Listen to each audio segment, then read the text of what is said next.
उस ढाबे का खाना जो एक बार खा लेता तो उसका स्वाद भूल नहीं पाता।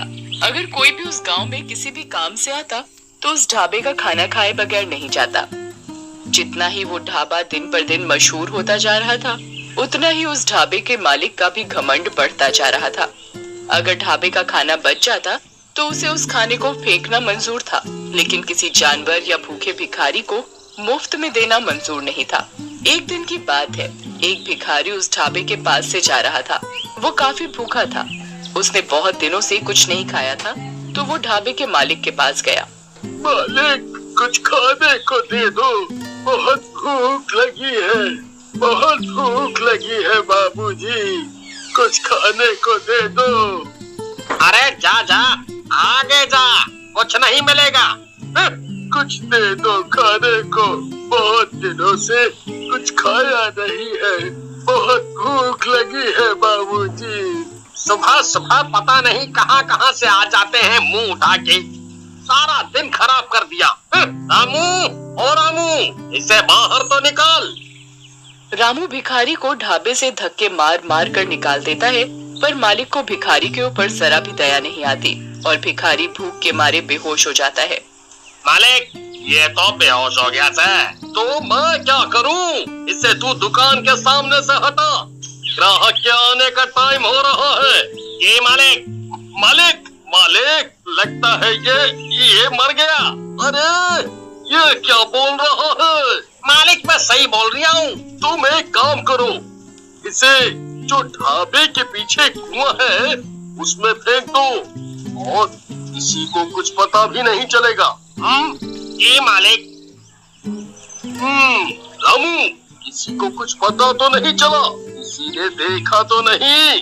नहीं मालिक। आज का तो दिन ही खराब गया और कोई ज्यादा ग्राहक भी नहीं आए। कल सभी टाइम पर आ जाना, नहीं तो तुम्हारे पैसे काट लूंगा। जी मालिक। मालिक अपने सभी नौकरों को छुट्टी देकर वो भी अपने घर चला जाता है। मालिक को रास्ते में ऐसा लगता है जैसे कोई उसके पीछे पीछे चल रहा है। तभी मालिक रुक जाता है और पीछे देखने लगता है, पर वहाँ कोई नहीं होता। अरे मेरा वहम होगा। और वो चलने लगता है। तभी उसे अचानक कोई जोर से थप्पड़ मारता है। वो अपने चारों ओर देखता है, पर कोई नहीं था। वो जल्दी जल्दी चलने लगता है और अपने घर पहुँच जाता है। अरे भाग्यवान, जल्दी से खाना लगा दो, बड़े जोरों की भूख लगी है। जी अभी लाई। जैसे ही पत्नी खाना लेकर आती है, तभी भिखारी भूत उसकी पत्नी को जोर से धक्का देता है, जिसके कारण पत्नी के हाथ से सारा खाना गिर जाता है। अरे भाग्यवान, ये क्या किया? सारा खाना गिरा दिया। जी पता नहीं कैसे गिर गया, मुझे ऐसा लगा जैसे किसी ने मुझे धक्का दिया हो। आज का तो सारा दिन ही खराब गया। अगली सुबह मालिक अपने ढाबे पर काउंटर पर बैठा होता है। तभी एक ग्राहक आता है और कुर्सी पर बैठ जाता है और खाने का ऑर्डर देता है। रामू, जल्दी से खाना लेकर आओ। ये कैसा खाना है, इतना तीखा? क्या हुआ, खाना अच्छा नहीं है? ये कैसा खाना है? रामू, ओ रामू, आज तुमने ये कैसा खाना बनाया है? मालिक, पता नहीं कैसे हो गया, खाना तो अच्छा ही बनाया था। आज भी मालिक की कोई कमाई नहीं हुई थी और सारा खाना ऐसे ही वेस्ट हो जाता है। ये देखकर भिखारी बहुत खुश होता है। अगले दिन मालिक अपने नौकर से कहता है, आज ऐसा खाना बनाना कि लोग उंगलियां चाटते रह जाएं। और सभी नौकर और रामू खाना बनाने में लग गए। खाना बनकर तैयार हो जाता है। खाने की खुशबू तो अच्छी आ रही है। तभी ढाबे पर एक ग्राहक आता है।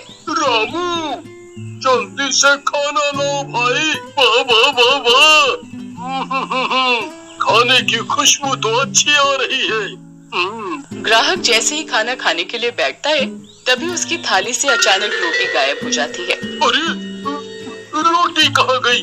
अभी तो थी। वो डर जाता है। वो रामू का आवाज लगाता है। रामू, रामू। जी साहब, क्या हो गया साहब? अरे रामू, मेरी रोटी गायब हो गई। अरे ऐसे कैसे हो सकता है साहब, आपका वहम होगा। ये सारा करा धरा भूतिया भिखारी का था। वही सब ग्राहकों को परेशान और डरा रहा था। ग्राहक डर के मारे भाग जाता है।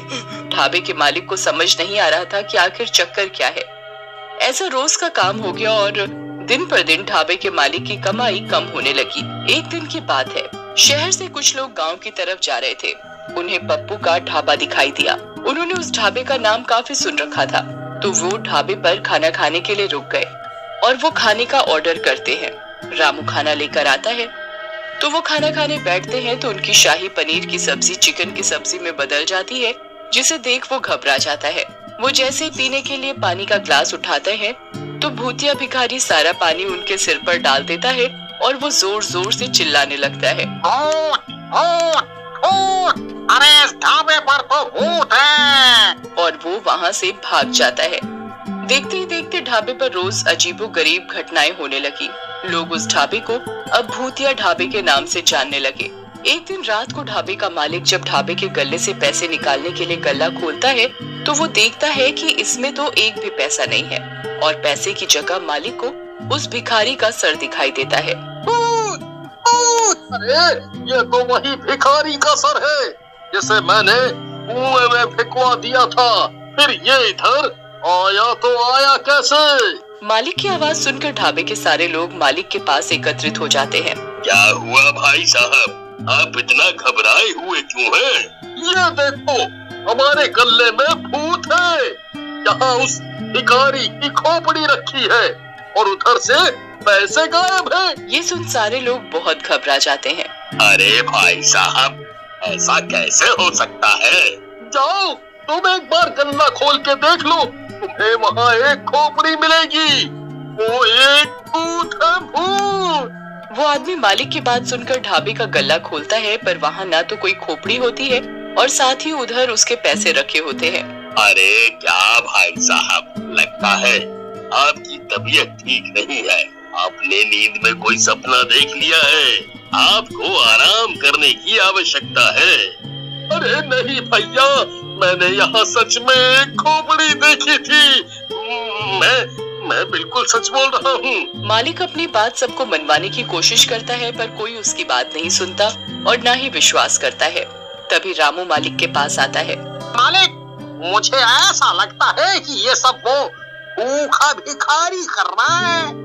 इसे आपने कुएं में फेंकवाया था, वही उसके भूखे होने की वजह से उसकी मौत हो गई थी और इसी वजह से उसकी आत्मा हमारे ढाबे में भटक रही है और आपको दिन रात परेशान कर रही है।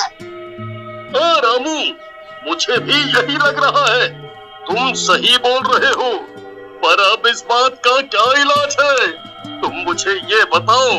अगर ऐसा ही चलता रहा तो मैं एक दिन पागल हो जाऊंगा और मेरा ढाबा भी बंद हो जाएगा। आप चिंता ना करिए मालिक, मैं एक बाबा को जानता हूँ। मैं आपको उनके पास लेकर चलूंगा। उनके पास हमारी परेशानी का कोई ना कोई हल जरूर होगा। ऐसा मेरा उनके ऊपर विश्वास है। मैंने उनका काफी नाम भी सुना है। वो सबकी परेशानी दूर कर देते हैं अपनी पूजा पाठ से। रामू और उसका मालिक अगले ही दिन बाबा के पास जाते हैं। वो बाबा को उधर जाकर सारी बात सच सच बताते हैं। ये तुमने क्या किया? तुमने एक भूखे भिखारी की जान ले ली। उसकी आत्मा भूख की वजह से ही तुम्हारे ढाबे में भटक रही है और तुम्हें परेशान कर रही है। बाबा जी, हमारी मदद करो, हमसे गलती हो गई। हम कभी नहीं करेंगे आगे से ऐसा। हमें माफ कर दो बाबा। बाबा अपनी शक्ति से उस भिखारी की आत्मा को बुलाता है। मुझे किसी ने परेशान किया तो मैं सबको मार डालूंगा। मुझे माफ कर दो, मुझे माफ कर दो, मुझसे गलती हो गई। मैं आगे से कभी किसी भी भिखारी को भूखा नहीं जाने दूंगा, नहीं जाने दूंगा। मुझे माफ कर दो। बाबा अपने लोटे से गंगा जल छिड़क कर उस भिखारी को मुक्त